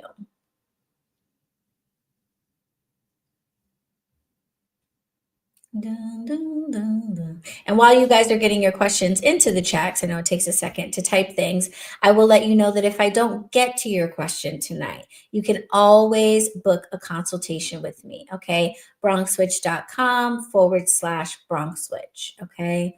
Samora says, yes, you have a question. Okay, it looks like you're tuning in from YouTube, my dear, which means I won't be able to bring you onto camera. So if you could please type your question down in the chat. I think I remembered seeing your question before. There's been a lot of comments. Let me see if I can find it. Okay, I found it here. I can pull it up. Okay. So Samora's question is, question for you. I'm very interested in the spiritual world, but I'm also a little afraid of it too, because I'm also into hoodoo. I imagine that's supposed to say hoodoo and voodoo, and I like regular witchcraft. Is that bad? Okay. Well, I don't know what you mean by regular witchcraft. What it sounds like is you might have the misconception that there is something negative, dark, or fearful about hoodoo or voodoo, which are not the case. Okay, not the case. As you get further on in your journey as a practitioner, and if you become a part of the Better Witch Magic Intensive, then this process will be sped up for you. But if you go on that journey by yourself, over time, you're going to begin to understand that these are just different ways of approaching the same concept. And the concept is of being able to shift the energetic world around you to benefit you and the people that you care about. Okay. And these are all just different ways of doing it that were formulated in different parts of the world in different times of history by different cultures. Okay. So all over the world, people have used different words for different things. They have developed different songs, different rituals, different days of the week, and all of that. None of them are better or inferior to each other. None of them are more right or more wrong. They're just different ways of trying to do the same thing. Okay. So, if the idea of being able to impact the world around you in ways that your body and mind cannot, in order to benefit yourself and to benefit the lives of the people around you, appeals to you, then whatever avenue you take to get there is entirely up to you. Entirely up to you. Okay. And if you have an ancestral connection to practices like hoodoo or voodoo, then those practices might be really calling to you and feel really appropriate to you. And one thing that you will understand when it comes to the craft is that, um, unfortunately, racism is a thing.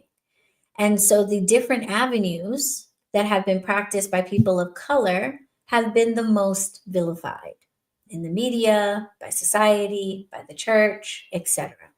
And so hoodoo and voodoo are examples of traditions that are born out of Black people, out of African descended people. And so those practices have been vilified.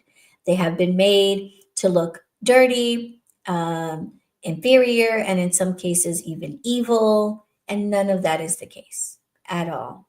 All of these traditions and all of these religions are attempting to do the same thing, to connect the individual with their divine power. They just do them differently because different people do things differently. Okay? So, nothing to be afraid of, dear. All right, I hope that answers your question. Let's see. Rochelle typed your question. I am from Trinidad. I have a million questions about Obia. Do you have any suggestions for sound information? Yes. You are going to want to tune into information from Queen Cotalia of Conjure South down in Mobile, Alabama. She is both a hoodoo and Obia practitioner. One side of her family hoodoo, one side of her family Obia. They have magical practitioners going way back on both sides of her families, which is a very rare thing. She has a YouTube channel. She gives great information. She has a beautiful shop. She also has different like programs and things like that. If you're specifically interested, she does not teach on Obia, courses on Obia. She's been very clear about that, but she does share information about Obia in her practices. And then I had the wonderful Emma Catherine, who is an Obia woman based out of London, on my podcast, the Better Witch podcast. And there's a whole playlist on my YouTube channel, or you can tune in if you like to listen on Spotify or Apple to the Better Witch podcast. And I have a beautiful episode with Emma Catherine where we talk about the seasons because she wrote a book called Season Song. About connecting with the changes of the season. But she's an Obia practitioner. And so she is also a great resource there. Okay, so check those two folks out. Okay, Emmy, I feel like I know the answer, but if you have family that uses a certain type of magic, is it common to have more success with different types that may not be in your immediate lineage? Okay, so you're saying that your family uses one type of magic, and then you might be having more success with the different types of magic that are actually not in your lineage. And you're wondering if that's common. Is it common? It's hard to say because it's not like I've had the opportunity to like poll. You're welcome. It's not like I've had the opportunity to like, poll a bunch of people um, that you know, and then ask them, if they've had these experiences. So it's hard to say whether or not it's common or not. What I will say is that it's not out of the ordinary. Because, and I talk about this a lot in my orphaned ancestry class, which you can find in the portal. Because I'm an adopted witch, it's given me a wider perspective on how ancestry works than witches who know their family lines. Because I have had my adopted ancestors, the deceased people from my adopted family, show up to me as guides and teach me a lot. And I've had folks that are connected to me because of my purpose in life, who are not related to me at all, come to me to give me information. And so I can tell you that you have more in your lineage than you think. Okay, you have more in your lineage than you think, right? You have the immediate family members that you know about, and therefore the connection to certain types of practices that you know about. But there are probably big question marks, even just 4 or 5 generations beyond your parents or your grandparents, uh, and for whom you have no idea what they practice, right? So you might think that certain practices that you're having a lot of success with are outside of your lineage, and they might actually not be really outside of your lineage. And that might be why you're having so much success with it. You might actually be deeply connected to certain practices. They're just not reflected in the people that you know about. Okay. So it's not out of the ordinary at all. All right. All right. I think that's all the questions that I'm going to be able to have time for. Blessings and strangers. I love that. Oh, good. Okay. Does that answers your question? Wonderful. Wonderful. All right. So I think that's all the questions I'm going to be able to take right now. For those of you that didn't get your questions answered, or if you're watching this on the replay, first of all, you can leave your questions if you're registered for this webinar in the discussion board. All of our classes have discussion boards on the top right of your class player where you can leave questions and comments. But you can also reach out to me for a consultation. Consultations with me are super easy and very affordable. Okay. They are 15 minutes long, 20 minutes long. They're virtual and they're only $25. All right. And I do that in order to make myself as accessible as I possibly can to witches of all walks of life and in every circumstance. Okay. So if you've got some questions, especially if they're personal questions, maybe you feel like they're too personal for the discussion board, just book a consultation with me. BronxWitch.com/BronxWitch. No exclamation point. Okay, I just was very excited.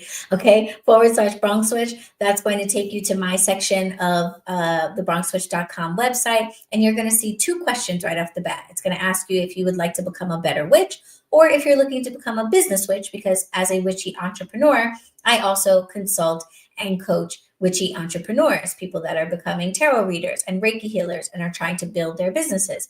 I also help them. But you're going to want to click on Become a Better Witch, and you're going to see options for consultations, for one-on-one sessions, and of course, for the Magic Intensive and other ways that you can work with me, okay? Then I think what you mean some more is the Obia practitioner, or maybe Queen Cotalia, who practices Obia and Hoodoo. Queen Co. CO, Queen Co. If you look up Queen Co on YouTube, of Conjure South is the name of her shop and the name of her channel, you'll be able to find her. Queen Co of Conjure South. All right. So I want to remind you all that the Better Witch Magic Intensive starts February 26th. Okay, so you have plenty of time to get ready, over 2 months to get ready for class.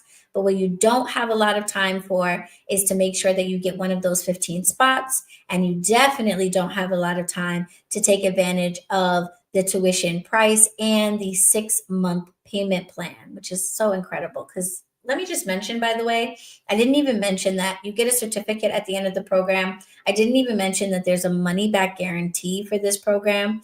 Okay, so if at any point if you go through the whole program and you're at all of your classes, you do all of your homework, and you do not feel like a better witch at the end of the 6 months, I will give you all of your tuition back. And if you are on the payment plan, let's say you go 2 months into the program and you're like, you know what, this isn't for me. That's fine. You tap out, you have no obligation to pay the rest of the payment plans. Okay. You just end right where you are. So definitely take advantage of the special offers. Definitely make sure you're one of the 15 witches in the spring semester and get yourself ready to completely transform yourself into the witch that you know that you want to be. Okay. I'm really, really excited to see you guys in the spring semester. It's always so much fun. Um, so I really can't wait. And yeah, I just want to send all of you off into the rest of the night with lots of love and light. And blessed be everybody. Thanks for being here. Oh, dang, I think somebody just signed up. All right. I'm excited. Have a great night.